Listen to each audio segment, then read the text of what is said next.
नमस्कार। अपना प्रदेश उत्तर प्रदेश उत्तराखंड देख रहे हैं आप। मैं हूं आपके साथ पूजा मोहन पांडे। बुलेटिन की शुरुआत करते हुए सबसे पहले आपको बता दें, देश में हर साल विद्यालय प्रबंधन, सरकार, प्रशासन और बस संचालकों की लापरवाही के चलते सैकड़ों नौनिहालों की जान चली जाती है। एक बार फिर से गाजियाबाद में हुए हादसे के बाद देश भर के स्कूलों में हड़कंप मचा हुआ है। ताजनगरी आगरा में भी आगरा प्रशासन, विद्यालय प्रबंधन और बस वैन संचालकों की लापरवाही देखने को मिल रही है। जनता टीवी की टीम जब रियलिटी चेक करने के लिए पहुंची तो तमाम स्कूल वैन गाड़ियों में बच्चों को इस तरीके से ले जा रहे थे मानो वो इंसान नहीं जानवरों। बच्चों की जान से इस तरह का खिलवाड़ पहले भी होता रहा है। बावजूद इसके प्रशासन, बस और वैन संचालकों के साथ साथ विद्यालय प्रबंधन को हादसे के बाद आश्वासन तो देते हैं, लेकिन ढाक के तीन पात स्थितियां वही नजर आती हैं कुछ समय के बाद। आखिर बच्चों की जिंदगी से खिलवाड़ यूं ही कब तक चलता रहेगा? क्या राज्य और केंद्र सरकार इन वैन संचालक और विद्यालय प्रबंधन पर कड़ी कार्रवाई नहीं करेगी? गाजियाबाद एक ऐसा शहर नहीं है जहां पर बच्चों के साथ हादसे हुए हैं। देश में इससे पहले भी तमाम ऐसे मामले देखने को मिले हैं जहां पर बच्चों की जान गई है। बावजूद इसके देश की शिक्षण संस्थाएं, सरकारें और प्रशासन अभी तक बच्चों के भविष्य और दुर्घटनाओं में मरने वाले बच्चों को लेकर कोई सबक नहीं लेने को तैयार है। इस समय हम आगरा के सेंट एंथनीज कॉलेज में आप जो वैन देख रहे हैं, इस वैन के अंदर बच्चे लगातार ऐसे भरे हुए हैं जैसे ये बच्चे न हों, जानवर हों। तो आप देख रहे हैं किस तरीके से बच्चों की ये भीड़ बता रही है कि बच्चों की जान से किस तरीके से खिलवाड़ किया जा रहा है। तो ये कहीं ना कहीं ये आगरा प्रशासन और शिक्षण संस्थाओं की कमियां हैं। अगर ये इसको रोका नहीं गया तो कहीं ना कहीं आने वाले समय में ये बच्चे हम लोगों को दोष देंगे। इसलिए आवश्यकता है समय है रहते जागा जाए और ऐसे लोगों पर कठोर से कठोर कार्रवाई की जाए। आखिर ये हमारे देश का भविष्य है। मैं प्रदीप रावत, जनता टीवी, आगरा। अलीगढ़ के गांधी पार्क क्षेत्र में दर्दनाक बस हादसे में छात्र की मौत के बाद आक्रोशित परिजनों ने रोड पर जाम लगा दिया। गाजियाबाद में बस हादसे में हुए छात्र की मौत के बाद वैसे ही माहौल गरमाया हुआ था, जिसके बाद आज फिर से अलीगढ़ में हुई दूसरी घटना के बाद लोगों में आक्रोश नजर आया। तो वहीं स्कूल प्रबंधक वाहन से जाने वाले छात्रों की सुविधा के लिए मानक से वितरित जो संचालित वाहन हैं उनको चला रहे हैं। वहीं कुछ वाहनों पर नंबर प्लेट तक नहीं मौजूद है। तो वहीं कुछ स्कूल प्रबंधक नेशनल हाईवे पर छात्रों को किसी तरह से कोई सुरक्षा नहीं देते। इसी कड़ी में जनता टीवी ने क्षेत्र के एक स्कूल प्रबंधक से खास बातचीत करी, जहां उन्होंने स्कूल को आने जाने वाले छात्रों की सुरक्षा से पल्ला झाड़ते हुए बताया कि अभिभावक खुद ही अपने वाहनों से मासूम छात्रों को स्कूल भेजते हैं, जिसकी जिम्मेदारी अभिभावकों की है, ना कि स्कूल प्रबंधक की। मैडम, कौन सा स्कूल है आपका? Minerva universal public school. कहाँ पर स्थित है? गोपी, अलीगढ़। मैडम, ये बच्चे जो स्कूलों में आ रहे हैं, आए दिन जो बच्चों के साथ घटनाएं हो रही हैं, वाहनों में जो बच्चे जाते हैं, जैसे कि कल दिल्ली में घटना हुई है, जो बच्चा खिड़की से सर निकाले हुए था, उसका सिर में हेड इंजरी हो गई, इसकी मौत हो गई। इसको लेकर क्या कहेंगे आप? सर, इसके लिए मैं ये कहूँगी कि जो भी गवर्नमेंट ने रूल्स फॉलो करने के लिए स्कूल के लिए कहा है, वो स्कूल को सारे रूल्स फॉलो करने चाहिए। और पेरेंट्स के लिए और स्कूल में टीचर्स के लिए, दोनों के लिए, बच्चों के लिए गाइड करना चाहिए। और जितना भी हो सके, जैसे बस हैं तो उन पर जाल वगैरह काफ़ी बसों में लगे हुए देखिए स्कूल वाले लगाते हैं, जिससे बच्चा अपना सिर या हाथ पैर बाहर न निकाल सके। तो इस बीच बड़ी खबर, अहम जानकारी सामने आ रही है। यूपी में बीते 24 घंटे के अंदर कोरोना के 188 नए केस सामने आए। नोएडा में सबसे ज्यादा 108 कोरोना के मरीज मिले। तो 24 घंटे में लखनऊ में कोरोना के 10 नए मरीज सामने आए हैं।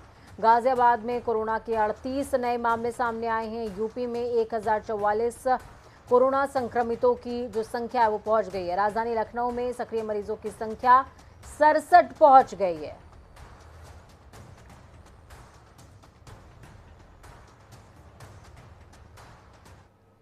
भारतीय किसान यूनियन के राष्ट्रीय प्रवक्ता चौधरी राकेश टिकैत ने किसानों की जमीनों के मामले को लेकर के डीएम से मुलाकात करी है। इस दौरान उन्होंने पत्रकारों से बात करते हुए कहा कि देश और प्रदेश में जिस तरीके से माहौल पैदा किया जा रहा है उससे लोगों को समझने की जरूरत है। सभी को प्यार मोहब्बत से रहना चाहिए, काम धंधे पर ध्यान देना चाहिए और युवा छात्रों को पढ़ाई करनी चाहिए। तो वहीं योगी सरकार के फैसले को सराहते हुए कहा कि तेज आवाज में बजने वाले लाउड स्पीकर बंद होने चाहिए, बच्चों को पढ़ाई में दिक्कत होती है। ये तो वोट के मामले सारे, और कहाँ बुलडोजर चल रहे। वोट के मामले, जहाँ से वोट मिलती हैं देश में उसी तरफ सरकारें काम करती हैं। हाँ, तो लाउड स्पीकर तो भाई ज़्यादा आवाज़ करे तो ये तो सब जगह ही बंद होने चाहिए। एक गांव में लग रहा था, सुबह सुबह उधर आ रही नींद, बच्चों की पढ़ाई का टाइम, और वहाँ पर मंदिर पे ही बज रहा था, तो हमने उसकी आवाज़ बंद करवाई और माइक मगा भाई इसको ऊपर को कर दो, तो डिस्टर्ब तो करता है। नहीं, सभी को टारगेट है। मुख्यमंत्री जी ने कहा कि भाई ना मंदिर पे बजेगा ना उस पर बजेगा, कम आवाज में बजने चाहिए, ये कम उसमें स्पीड में। बच्चों की पढ़ाई डिस्टर्ब होती है। कोई रात को 2 बजे काम कर रहा सोया और 4 बजे शुरू हो गए, तो भाई ये तो महात्मा, ये तो भाई इनका तो अपना काम है। मुजफ्फरनगर में विद्यार्थियों को साइंटिस्ट, इंजीनियर, डॉक्टर और आईएएस और आईपीएस बनाने के लिए कई स्तर की प्रतियोगी परीक्षाओं की उच्च स्तरीय तैयारी कराई जाएगी। इस स्तर की प्रतियोगी परीक्षा उत्तीर्ण कराने में एनजीओ स्टेप अप कारागार होगी। केंद्रीय राज्य मंत्री डॉक्टर संजीव बालियान ने शारदेन स्कूल में आयोजित कार्यक्रम में बड़ी प्रतियोगी परीक्षाओं की सटीक तैयारियों के लिए स्टेप अप का उद्घाटन किया है। उन्होंने शिक्षा विभाग के साथ मिलकर के एक नई शुरुआत करी है। आयोजित कार्यक्रम में केंद्रीय राज्य मंत्री डॉक्टर संजीव बालियान ने कहा कि स्टेप अप एक माध्यम है जो छात्र छात्राओं को सामने के करियर की एक नई राह देगा। देखिए, पूरे देश में फेमस है स्टेप अप ऐप। ये स्टेप ऐप ये जो बॉम्बे से है, बेसिकली महाराष्ट्र में आईआईटी और मेडिकल की कोचिंग कराते हैं प्रवीण त्यागी जी, उनके द्वारा वो है। और पूरे देश में केंद्रीय विद्यालय हों या अलग अलग संस्थाएं हों, स्टेट गवर्नमेंट भी इस ऐप को ले रही हैं। चूँकि वे गाजियाबाद के रहने वाले हैं, मेरे मित्र हैं, इसलिए मुजफ्फरनगर के बच्चों के लिए एक तरह से कह सकते हैं इसमें लर्निंग भी है और इसमें टेस्ट भी है। जो मुजफ्फरनगर में टॉप के बच्चे होंगे, करीब 500 बच्चों का टारगेट हमने सोचा है, उनको इनकी एकेडमी के माध्यम से free of cost coaching Muzaffarnagar के लिए प्रोवाइड की जाएगी। और ऐप के लिए भी कोई कॉस्ट इन्होंने अपनी तरफ से नहीं रखी है। पूरे मुजफ्फरनगर जनपद के लिए कोचिंग और यह ऐप बच्चों के लिए बिल्कुल फ्री है। तो उसी संबंध में आज सभी स्कूल के प्रिंसिपल यहाँ आए थे। अपने जैसे बच्चों को अच्छी शिक्षा देना, उन्हें टैलेंट को आइडेंटिफाई करके उन्हें आईआईटी और मेडिकल की तैयारी कराना, उस उद्देश्य से मैं अपने मित्र संजीव जी की कॉन्स्टिट्यूंसी आया हूँ। यहाँ मुजफ्फरनगर के प्रशासन ने, डीएम साहब, सीडीओ साहब, सभी ने पूरा सहयोग दिया है। और इस बहुत ही सुंदर सुपर मुजफ्फरनगर जो हमने पहल शुरू की है, जिसमें हम पूरे मुजफ्फरनगर के बच्चों को ये स्टेप ऐप देंगे और उन बच्चों में जो टैलेंटेड बच्चे होंगे उन्हें फ्री आईआईटी और मेडिकल की तैयारी कराएंगे। इस पहल के लिए, इस सहयोग के लिए मैं पूरे प्रशासन का आभारी हूँ और संजीव जी का स्पेशल। केंद्रीय सामाजिक न्याय और अधिकारिता राज्य मंत्री रामदास अठावले आज प्रदेश की राजधानी लखनऊ पहुंचे, जहां उन्होंने मायावती और समाजवादी पार्टी पर जमकर हमला बोला है। रामदास अठावले ने कहा कि भारत सरकार की योजनाओं का लाभ केवल हिंदुओं को ही नहीं बल्कि हर धर्म और जाति के लोगों को मिला है। पूरे देश भर में जो खाते खोले गए उनमें से 7 करोड़ 96 लाख लोगों के खाते केवल यूपी के खोले गए हैं। तो वहीं प्रेस कॉन्फ्रेंस में उन्होंने बसपा और सपा पर जमकर हमला बोला। केंद्रीय राज्य मंत्री ने कहा मायावती का उत्तर प्रदेश में वजूद ही खत्म हो गया है।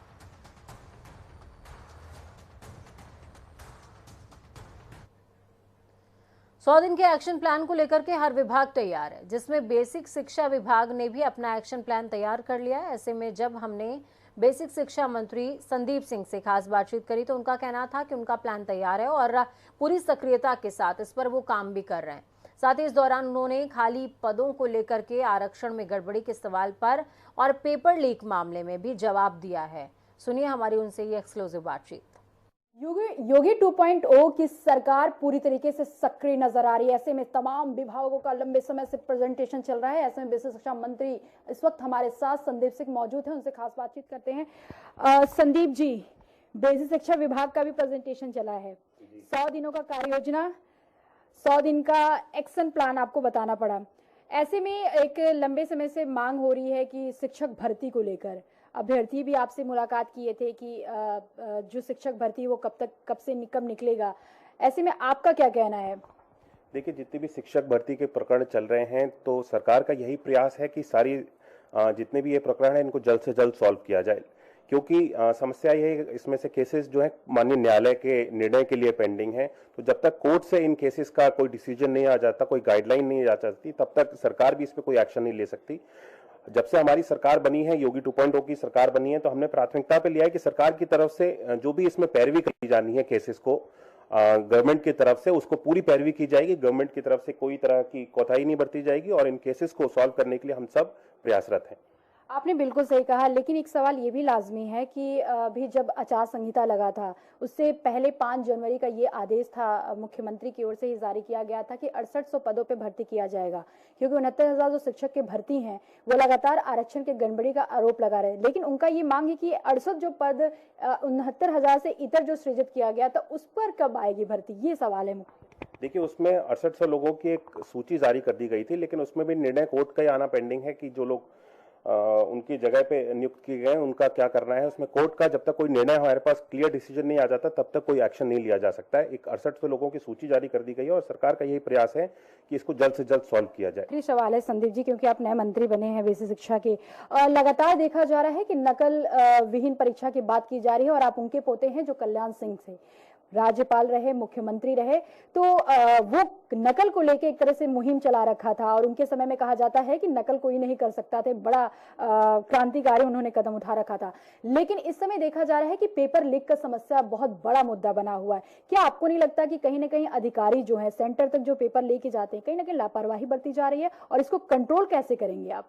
देखिए, इसको बिल्कुल कंट्रोल किया जा रहा है और हमारी सरकार में, जब से हमारी सरकार बनी 2017 से, हमने प्रयास रहा कि सारी परीक्षाएं नकल विहीन हो और इस पे सख्त से सख्त कार्रवाई करते हुए जो भी लोग, अगर हमारे सामने कोई प्रकरण सामने भी आया तो पूरी की पूरी परीक्षा को रद्द करवा के दोबारा परीक्षा करवाई गई। और जैसे कि अभी बोर्ड की परीक्षाओं में कुछ पेपर लीक होने के प्रकरण हमारे सामने आए तो उसमें पूरे जो रैकेट उसमें शामिल था उसको पूरा का पूरा उसको खोल करके केस को और सब लोगों के खिलाफ सख्त से सख्त कार्रवाई करते हुए, ताकि आने वाले समय में कोई भी व्यक्ति इस तरह की हरकत करने का ना सोचे। तो हमारी सरकार का यही प्रयास है कि अगर कोई जीरो टॉलरेंस की नीति हमारी सरकार कार्य करती है और अगर इस तरह का कोई प्रकरण सामने आता है तो उसके खिलाफ सख्त से सख्त कार्रवाई की जाएगी। धन्यवाद। ये थे बेसिक शिक्षा मंत्री संदीप सिंह का साफ तौर पे कहना था कि देखिए, नकल विहीन परीक्षा का लगातार हमारी सरकार योगी 2.0 सक्रिय रही है और हम लापरवाही भी नहीं बरतने दें, जो भी करता है उसको रद्द भी करते हैं और उसको निष्कासित भी करते हैं। लगातार जो शिक्षक भर्ती को लेकर सवाल उठ रहे हैं तो उसमें भी हमारी पूरी कोशिश है कि इन 5 सालों में हम जितनी भर्ती हो सकती है पूरी निष्पक्षता के साथ कराएंगे। कैमरा रियाज के साथ मैं सिंह, जनता टीवी, लखनऊ। वक्त यहाँ पर छोटे से ब्रेक का। ब्रेक के उस पार खबरों का सफर लगातार जारी रहेगा, बने रहिए हमारे साथ।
ये वीडियो वायरल जो हुआ है उसको अभी मेरी जानकारी में तुरंत आया है और इसका संज्ञान लिया गया है और संबंधित से तुरंत इस पर कार्रवाई करने के लिए निर्देशित कर दिया गया है।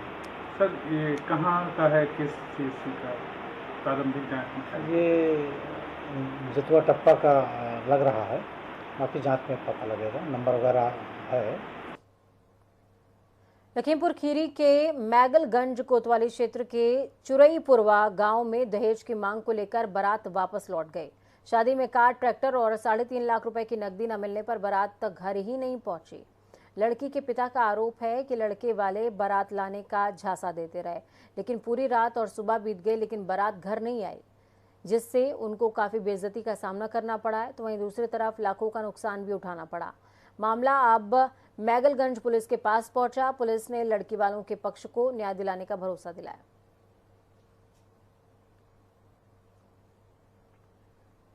खबरों में आगे बढ़ेंगे, बात उत्तराखंड की करेंगे। उत्तराखंड में चारधाम यात्रा को लेकर प्रशासन की तैयारियां लगातार जारी है।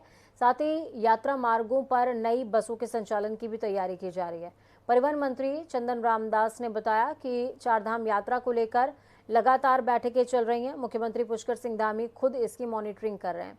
उन्होंने कहा कि चारधाम यात्रा मार्गों पर ई पास सुविधा देकर रोजगार को बढ़ाने का काम किया जाएगा, जिससे परिवहन निगम को भी फायदा होगा।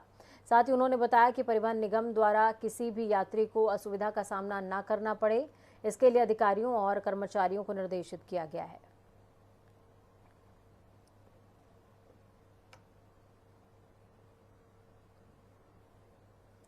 खाद्य नागरिक आपूर्ति और उपभोक्ता मामले के विभाग की जो मंत्री हैं रेखा आर्या हरिद्वार पहुंची, जहां पर उन्होंने फोर्टिफाइड चावल का 50 लाभार्थियों को वितरण किया। तो वहीं कैबिनेट मंत्री रेखा आर्या ने कहा कि इस समय अमृत उत्सव चल रहा है और इस उत्सव के साथ साथ हम अन्न उत्सव को भी सेलिब्रेट कर रहे हैं।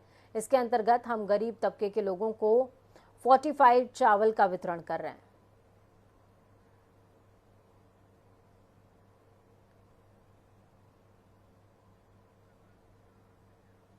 उत्तराखंड में गर्मी बढ़ने के साथ ही जंगल में आग तेजी से फैल रही है। अब तक 1000 हेक्टेयर से ज्यादा वन भूमि आग की चपेट में। तो वहीं वन महकमा अब भी भगवान भरोसे बैठा हुआ है। इस बीच विपक्ष ने आरोप लगाते हुए कहा कि राज्य सरकार जंगलों में लगी आग को लेकर गंभीर नहीं है। यही वजह है कि जंगल लगातार धधक रहे हैं। विपक्ष ने मामले को लेकर केंद्र सरकार से मदद की मांग की है। तो वहीं इस पूरे मामले में भाजपा का कहना है कि जंगलों की आग पर काबू पाने के लिए पूरा जोर लगाया जा रहा है। कांग्रेस को इस पर राजनीति नहीं करनी चाहिए। वनाग्नि को लेकर राज्य सरकार पूरी तरह से गंभीर है और इस पर नियंत्रण करने के लिए पूरा वन विभाग पूरी ताकत के साथ काम कर रहा है और वन विभाग ही नहीं बल्कि अन्य संबंधित विभागों का भी इसमें सहयोग लिया जा रहा है। तो ये विषय राजनीति का नहीं है, लेकिन दुर्भाग्य की बात यह है कि कांग्रेस को हर बात पर राजनीति करने की एक आदत पड़ गई है और इसकी मुख्य वजह यह है कि कांग्रेस अपनी लगातार पराजय के कारण कुंठित महसूस कर रही है और अपनी कुंठाएं इस प्रकार की अनर्गल बयानबाजी के माध्यम से निकालती है। बड़ी विडम्बना है, आज उत्तराखंड के जंगलों में आग लगी हुई है और जान माल का इतना नुकसान हो रहा है, जानवर की जाने जा रही हैं, जानवरों की जो जिनका गांव ही मैं समझता हूं कि जानवरों का वन होता है। साथ आसपास सटे हुए गांव में लोग परेशान हैं, इतनी दुश्वारी झेल रहे हैं और बड़ी हम तो बहुत ही आश्चर्यचकित हैं कि वन मंत्री छुट्टी पे हैं, माननीय मुख्यमंत्री जी संज्ञान नहीं दे रहे हैं, वो बुलडोजर और अपने चुनाव में व्यस्त हैं, आगे उनका चुनाव है। तो अगर ये सरकारें काम नहीं करेगी तो कौन करेगा? इतना जान माल का नुकसान हो रहा है, केंद्र सरकार मोदी सरकार कोई मदद नहीं कर रही है। अगर सरकार 24 घंटे में ना चलती तो हमें लगता है कि हमें भी अब सड़कों में आना पड़ेगा। मसूरी के पास उप जिला चिकित्सालय लंढौर बनने के बाद पहली बार अस्पताल में एक हड्डी रोग का अति महत्वपूर्ण सफल ऑपरेशन किया गया। अस्पताल में सीएमएस डॉक्टर गजेंद्र सिंह ने कहा कि स्टाफ की जो कमी है उसे पूरा किया जाएगा।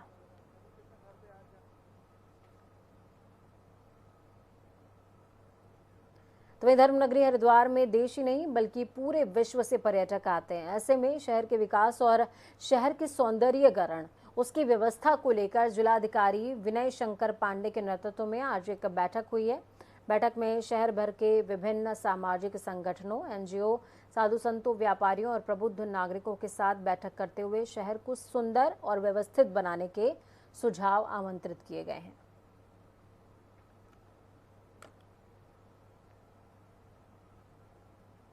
वक्त यहाँ पर एक छोटे से ब्रेक का। ब्रेक के उस पार खबरों का सफर लगातार जारी रहेगा। बने रहिए हमारे साथ। हमारी ये कामना है कि आपका आने वाला कल आज से बेहतरीन भी हो और सुरक्षित भी। नमस्कार।